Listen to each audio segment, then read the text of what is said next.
It was over Barnes. In comes Beardsley. Liverpool, who've had a splendid spell over the last 10 minutes or so, have crowned it with a goal.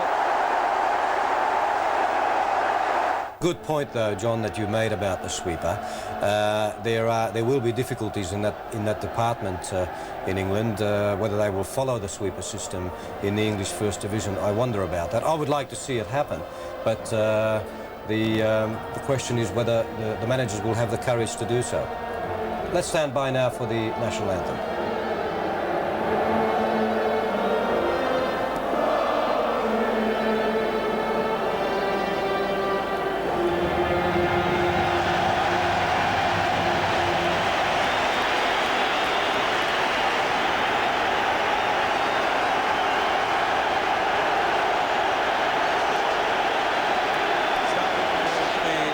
Defending league champions, Bruce Grobbelaar in goal, then Glenn Hussein, who was man of the match in last season's Charity Shield, David Burrows at left back, Barry Venison will be wearing number 4, Ronnie Whelan fully fit again after the ankle trouble which blighted his World Cup, Gary Ablett is filling in for Alan Hansen, Peter Beardsley as usual at number 7, and with Ray Houghton they've only had a short break after their efforts in Italy.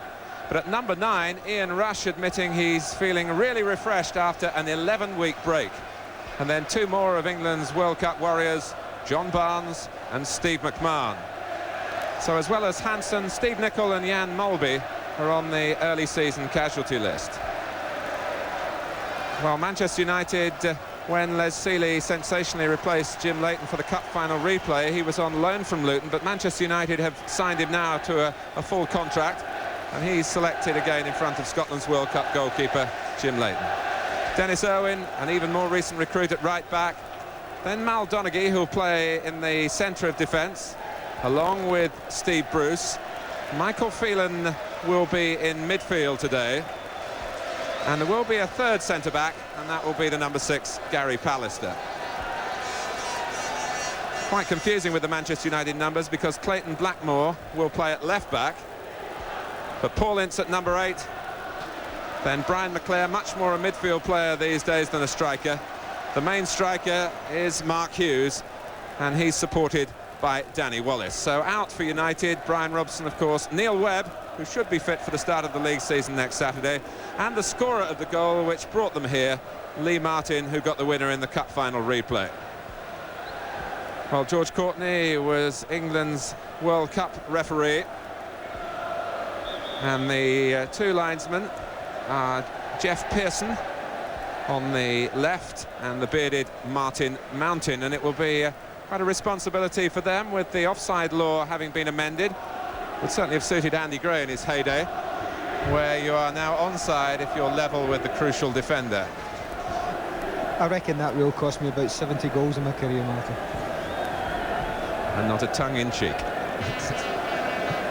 So Kenny Dalglish, who had his testimonial on Tuesday night and announced his retirement as a player, only to reappear in a testimonial match for Ray Clements at Tottenham last night.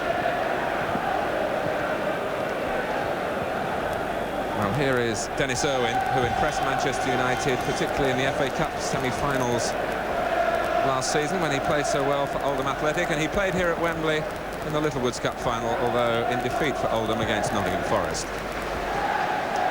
There's a real spring in Alex Ferguson's step these days. The concern of trying to win that first trophy is gone. They're talking now of challenging meaningfully for the championship. We've heard that from Manchester United managers over the last 20 years, of course, so often, and it hasn't happened since 1967. Very much an international occasion here, and let me take this opportunity to a boring statistic, but he's plagued by it, really. He's never scored against Manchester United, and he's about to start his 19th attempt. It is amazing when you think that against Everton he scored 23 goals, but Manchester United have been a jinx for him, and indeed have often reserved their best displays for taking on Liverpool. They'll want to do that again here at Wembley. The Charity Shield is underway. Liverpool happy to change into their second strip of all grey. They won this trophy in that strip here a year ago when they beat Arsenal with a goal from Peter Beardsley. And indeed, they're striving to win the Charity Shield for the third time in a row, and no club has ever done that. Irwin, Wallace making the first run. Ablett is the defender with him, and you can see the effect of the rain already. The stud marks are showing. There are divots being cut up.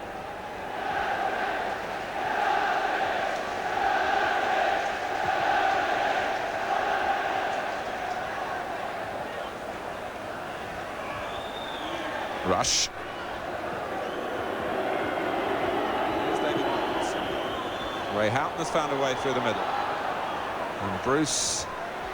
And then Donaghy almost getting in each other's way. But Manchester United now passing the ball with a bit more purpose, having looked somewhat tentative in clearing their own lines. And McClare trying to slip Hussein. Paul Ince given time to line it up. It's unusual for Liverpool to be slow to close him down. Irwin's cross. Steered back by Venison.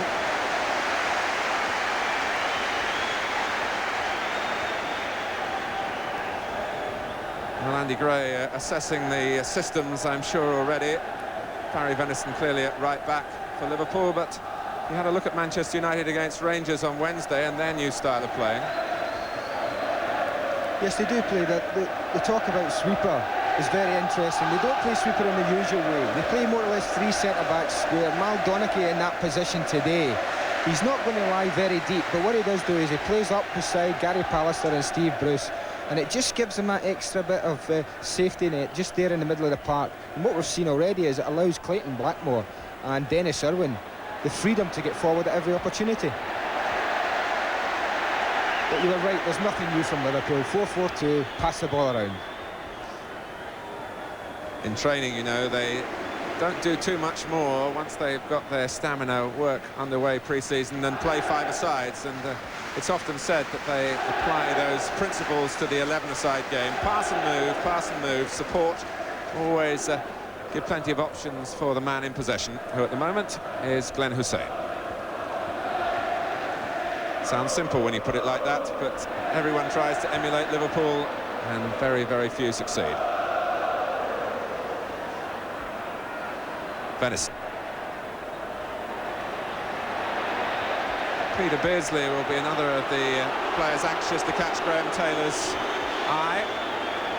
Not only today, but in the opening league games as well. He took his tally of international caps to 45 during the World Cup, without ever really being totally sure of being picked for the next game.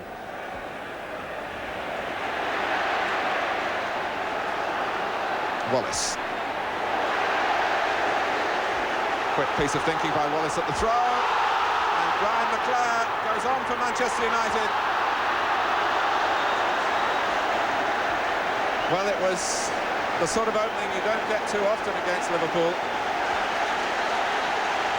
Yes, it's been a fabulous start to this game. It just shows you that there's no friendly involved, and that really was a genuine chance for Brian McClare. Whether it's too early in the season for him, but he'll be disappointed. He's just knocked it across the goal blindly when he must have known he was alone, and he'll be disappointed with that. But a genuine chance, and as you say, one you don't often get against Liverpool. And it really came because Danny Wallace, who was tackled most emphatically on the far side by Gary Ablett, just picked himself up, took the throw quickly. I mean, there we see the tackle there. It shows you it's no friendly. But he must know he's on his own, Brian McClare. Perhaps a bit more confidence. The room was there for him to have slid it. He's used the outside of his foot rather than trying to curl it with the inside. Definitely a chance gone. McClare again, trying to make an impact, and the challenge to allow Hughes to take possession. Wallace will keep it in.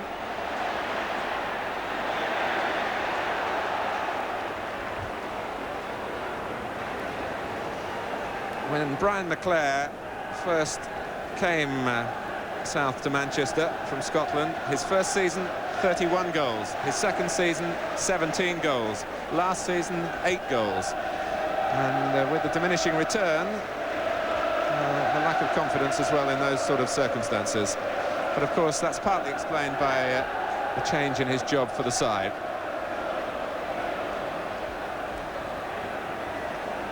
Ince, booted out by Venison, but not very effectively. Irwin.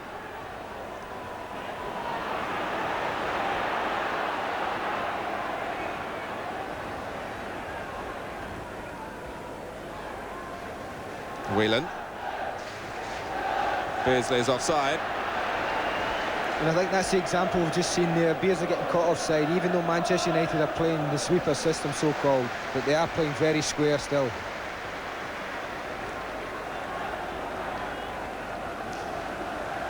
Three at the back, which is really what it is. Sounds better too, doesn't it, as opposed to the back four that we've talked about for so long. Nicely down by Wallace, who's been very much to the fore in the opening exchanges. Here he is again, and now Hughes! Oh, he blocked it straight at Grobbelaar. Well, he must be wondering, two great chances already, Alec Ferguson sitting there, and this boy Irvin's one of the best crosses of the ball in the country at the moment. Danny Wallace just helps it on there, and I think he's got more time, Mark Hughes, trying the spectacular again, the scissors kick there. Definitely had time to let it drop. Again, a glorious chance.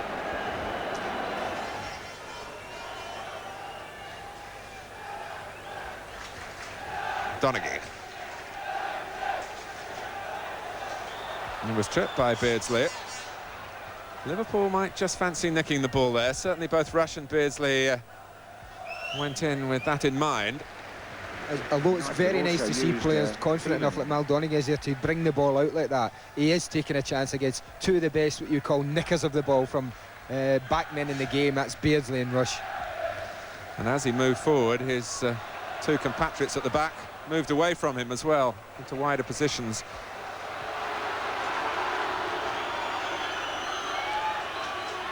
Barnes and now McMahon. Whelan in field of him.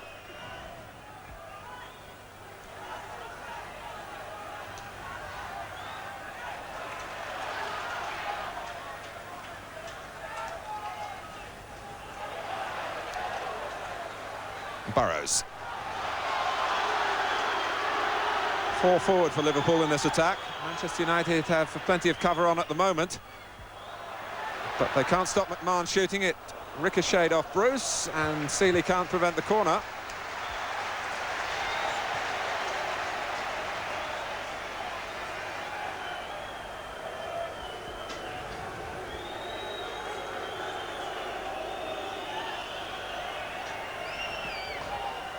"20 minutes gone, a corner to Liverpool."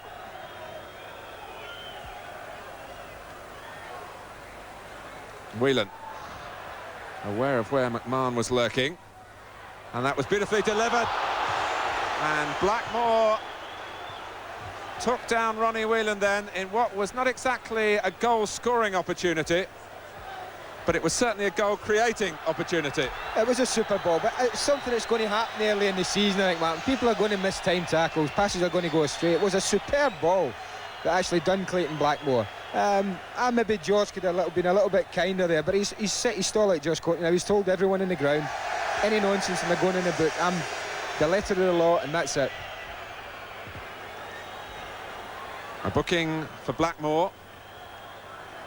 Certainly a pat on the back for McMahon for a terrific pass, and Manchester United were in disarray had Blackmore really not committed the foul. Liverpool looking for full retribution now.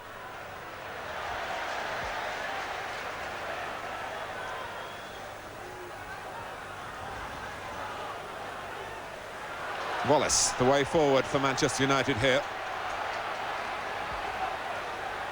He's drawn two towards him, and the first Whelan got the tackle in typically. Barnes. And Beardsley was holding his position to try and stay onside. In fact, rather surprisingly, he was still able to get the ball as it rolled on behind Manchester United. Rush above Irwin, who's not the tallest when he's called into that far post position. Burrows taking on Irwin. Well, Irwin was put in a position there where had he gone into a sliding challenge, there was a great risk of conceding a penalty. It is a corner.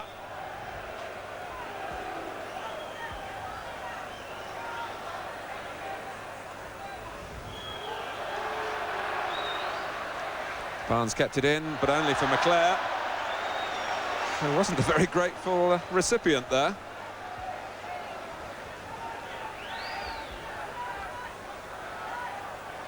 Beardsley. Well, after those two chances for Manchester United, we've seen much more of Liverpool as the first half develops here in the Charity Shield. Hussein.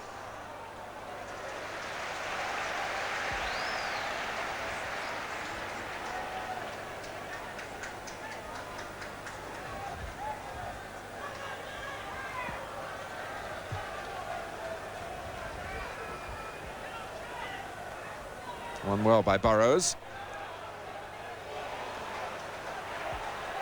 Oh, Pallister came right through the back of Beardsley then, but made contact with the ball, and possibly George Courtney was unsighted. Beardsley clearly thought it was a foul.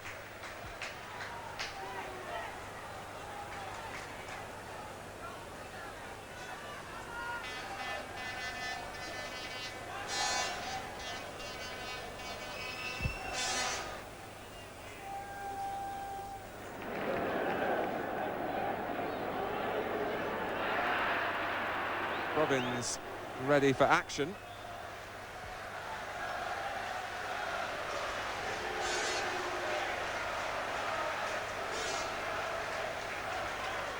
And Danny Wallace is the player coming off, and one can only think he's just alerted the bench to an aggravation of a muscle strain, perhaps. Which is such a shame after the way he started the game. Full of good ideas.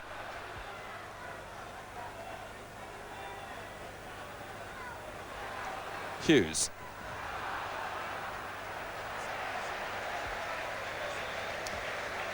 Well, 24 minutes gone, and it's the end of this Wembley occasion for Danny Wallace.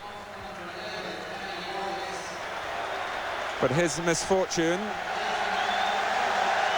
well, you can hear the reaction of the Manchester United fans to the arrival of Mark Robbins, but he might be the beneficiary of the injury to Wallace, with places still up for grabs for the opening Saturday of the league season in a week's time, when Manchester United are at home to Coventry, shortly followed by a midweek game away to Leeds.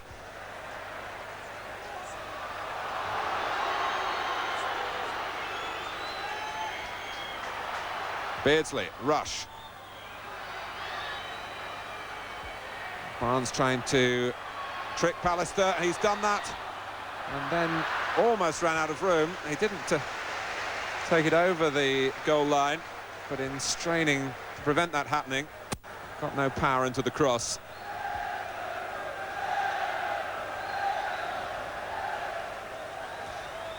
It's nicely worked by Liverpool again, between Barnes and Houghton.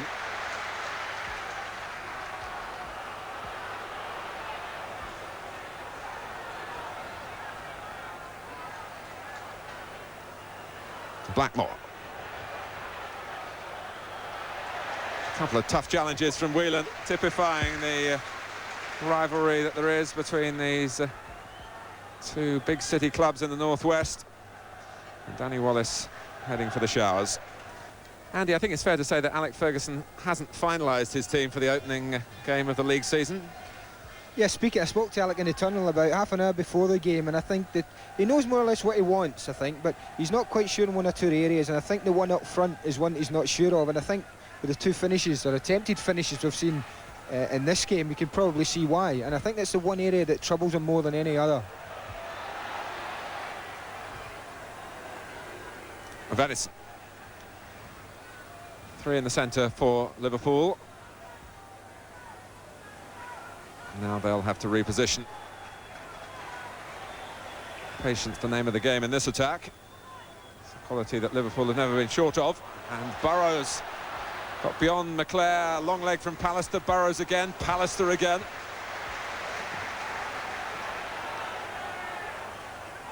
Whelan.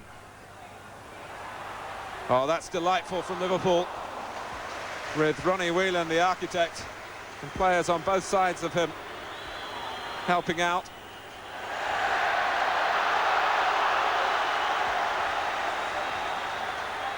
Clayton Blackmore wouldn't want to be a Wembley red card statistic, but remember, he's already got a yellow one against him. I think what that last move showed is, Martin, Liverpool at their very best, but it also showed the advantage of having the extra centre-half. Mal Donachie in a position there, all on his own, to just get the final ball.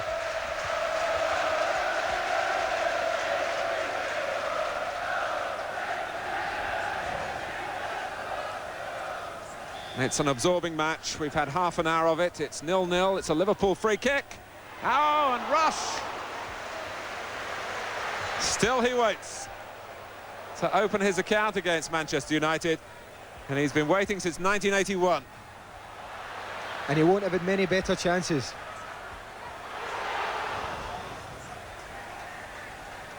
The only thing I can think happened here, if you look at it very closely, it just clears somebody's head just in front of Ian Rush. And I'm sure he must have thought they were getting it, and it's a very late reaction from him. I think had he been convinced it was going to clear him, he'd have seen a different finish from him. Ince took that nicely, lost McMahon as he did it. McClare. Not so easy. Approaching half-time for Manchester United in midfield as it was in the opening 15 minutes. Everything being done under closer supervision by Liverpool now. And in improving in that respect. It might be a slightly easier half-time team talk for Kenny Dalglish than it could have been if United had taken those early chances. I think if he's got a criticism, Dalglish at half-time, will be that they haven't created really enough up front, I think. Never really threatened Les Sealy so far, and that'll be his one concern. And I do feel that we may see Ronnie Rosenthal on very shortly or at half-time. Touched off by Hughes, collected here by Phelan. Three in the centre for Manchester United. Hughes, and touched in by Blackmore. Clayton Blackmore for Manchester United. And the manager knows how close to half-time it was. Well, it's a great little ball in. Michael Phelan does well, and it shows you once again, you give licence to full-backs with three at the back to get in there. And who's the one? It's the left-back, Clayton Blackmore. Fergie will be very, very pleased with that. It's great to see when something comes off from a manager, makes a decision to play a certain way and it comes off. Well, one Welshman went for it at the near post, Mark Hughes, who had really instigated the move with, as you were saying, Andy, a first-time layoff out to Phelan. But it went beyond Hughes to the other Welshman, Clayton Blackmore, and the ball really only had to hit his foot to go into the empty net. And just as we were going to pay tribute really to the recovery powers of Liverpool after an awkward first 15 minutes, they do indeed go in a goal down. Next week, World Soccer goes across the channel to Belgium and the local equivalent of the Charity Shield, the Belgium Super Cup, between league champions Club Brugge and cup holders FC Liège. Two Aussies make history. Sharpshooters Frank Farina and Eddie Krunčević are on opposite sides as they both strive to outdo each other in the wake of having both finished as top Belgian scorers in consecutive seasons. That's Club Brugge versus FC Liège next week on World Soccer. Blackmore was only a substitute in the FA Cup final last May, but playing today because Lee Martin, who won the Cup with the goal in the replay against Crystal Palace, has a back problem. And certainly Blackmore has done his chances of staying in the side of power of good with the goal, although debited to him, of course, the yellow card earlier in the half. An eventful 45 minutes at Wembley for the Manchester United number 7. It's been a big number on that particular red shirt, really, since Brian Robson came.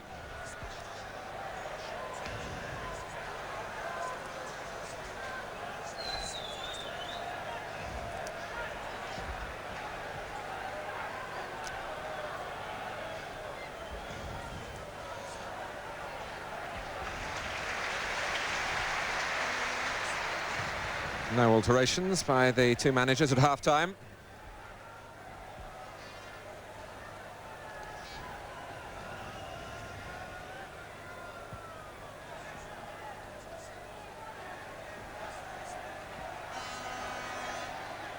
Brian Robson very anxious to get a good view of the second half. He'd take great pride in a Manchester United win over Liverpool, whether he's playing or not.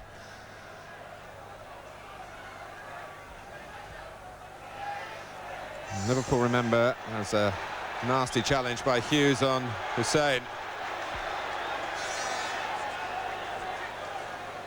He's a very philosophical character, Glenn Hussein. He was sent off once last season when he lost his cool. He was very much the injured party, incidentally, in this incident. Got sent off at Norwich, which was the first time he'd ever had a red card in a competitive game in a long and distinguished career. He's coming in now, behind Barnes. Burrows keeping the ball in the area, and Barnes, a tackle by Pallister, is ruled to be unfair. Manchester United protest, but Liverpool have a penalty won for them by Barnes.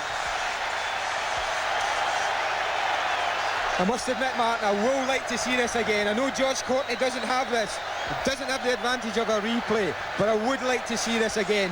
Manchester United players look incensed at this decision. We don't get a good view from this angle.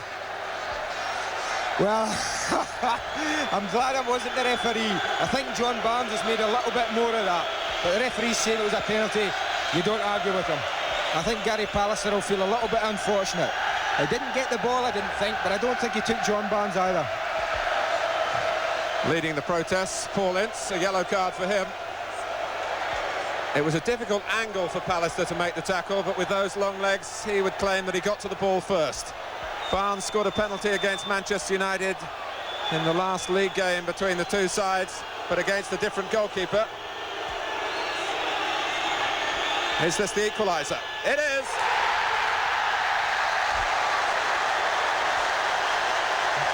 Kenny Dalglish leads the applause. Les Sealey could do nothing about it. Liverpool flags wave. It's always a danger, isn't it, when you have a player like John Barnes who's in and around the box like that. He sticks this away absolutely brilliantly. Super penalty. But when you have a player like that, it's always difficult to lunge in after him, Martin.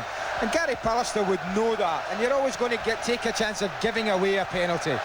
But I must admit, I'm still not 100% convinced. John Barnes was Liverpool's leading scorer last season, with 28 in all competitions. And he's quickly off the mark. This game is included in the records which you see published in the newspapers and the official statistics.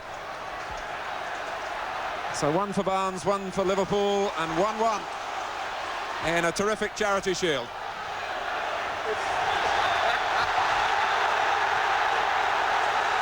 Nothing friendly about Hughes and Hussein at the moment. Charity Shield, is it?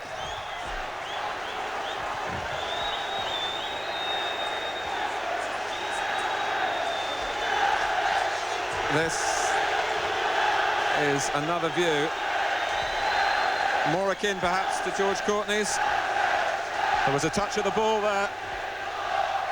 Pallister got to the ball first on that angle.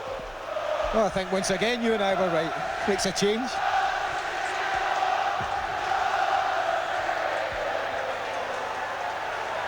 Houghton.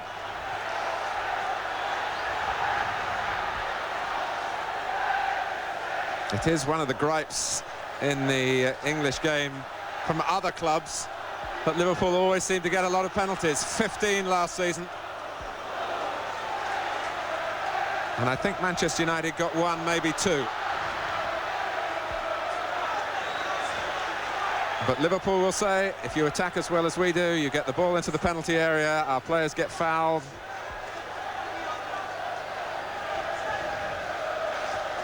A major talking point at the start of the season.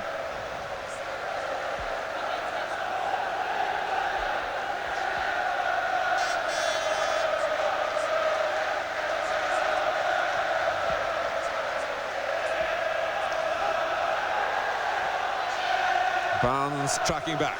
Pallister caught out of position. Manchester United trying to get their other centre-backs into the right areas and have the ball back with Phelan. Ince. Linking with McClare. Hughes, another instant return pass. Ince obstructed.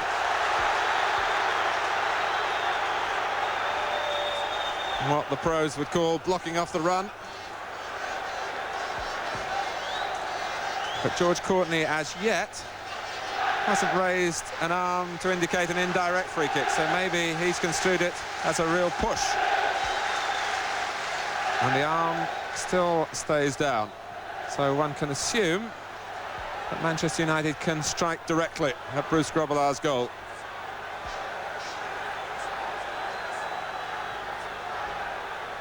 But it's just touched off for Blackmore. And Grobbelaar beats those trying to pick up the crumbs, Hughes and Robbins.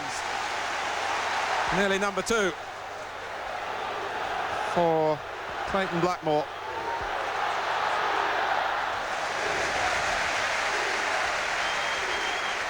This is more like Clayton Blackmore, his range on his right foot, and super save from Bruce Grobbelaar. Both hands behind it, up on his feet, smothers it there. Super save.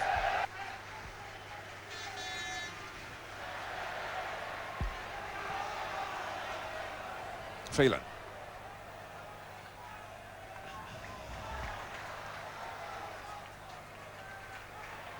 Donaghy.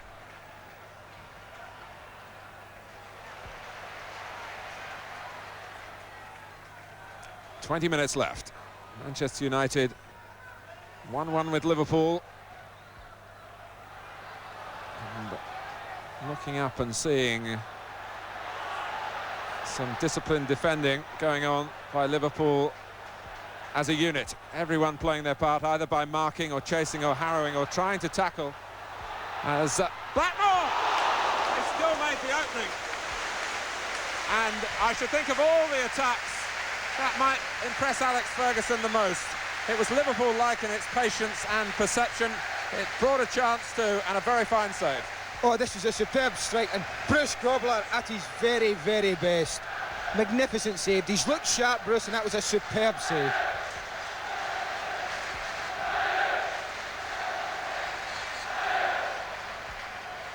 Pallister jostling for a position at the near post, and Barnes was one of those standing his ground.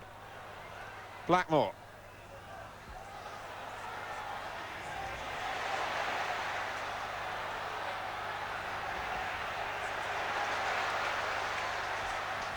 Blackmore again. Well, it must be something to do with that number 7 shirt, I think, when United beat Liverpool here in 1983. 2 goals from Brian Robson wearing number 7 then. Here's John Barnes. Liverpool still having their say. That's brilliant work. And to the relief of Manchester United, nothing at the end of it for Liverpool. There was no lunge, though, and the risk of conceding a second penalty. They daren't take that chance at the back. Oh, this is, I think, why not only Trevor Francis, but I agree totally. This is why he should play up front. This is why he should play in and around the box. Absolutely superb. So dangerous. He just flicks it inside here. Steve Bruce knows that if he puts a leg out, he's got to pull back. It's Mal Donaghy, actually, but it's just a bad finish. But superb skill from the lad. McClare's taken up a good position, found by Blackmore. Gets the run of the ball against Houghton, and Grobbelaar, I think, expected it to come at him a little bit quicker, and was up perhaps a little early, but made the save nonetheless. It's a good run from Brian McClare. He came from right side to left, cut inside. I think Bruce was just fooled. Bruce Grobbelaar just fooled by the pace of the ball.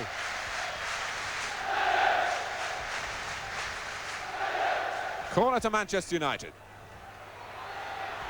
Grobbelaar got there, and Rush rather smuggled that away. And that's a lovely ball, but perhaps for Liverpool, the wrong man on the end of it. Glenn Hussein, furthest forward, seeing the possibility rather of a counter-attack. Alex Ferguson was so sure that Ian Rush had handled that he was up off his seat to remonstrate. Foul on Hughes by Venison.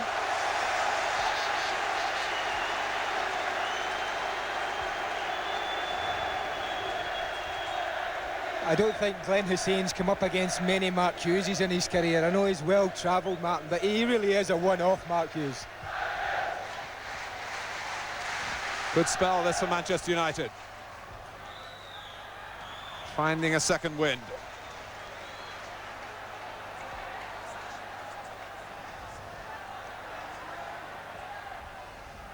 Pallister had stayed forward, and was one of those ungainly jumps, really. It was penalised, so now at last they can make the change. Peter Beardsley is taken off.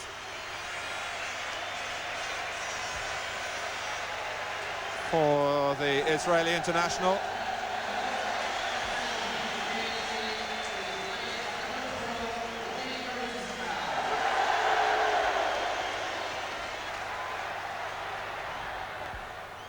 Oh, and Robbins, can he do his trick now?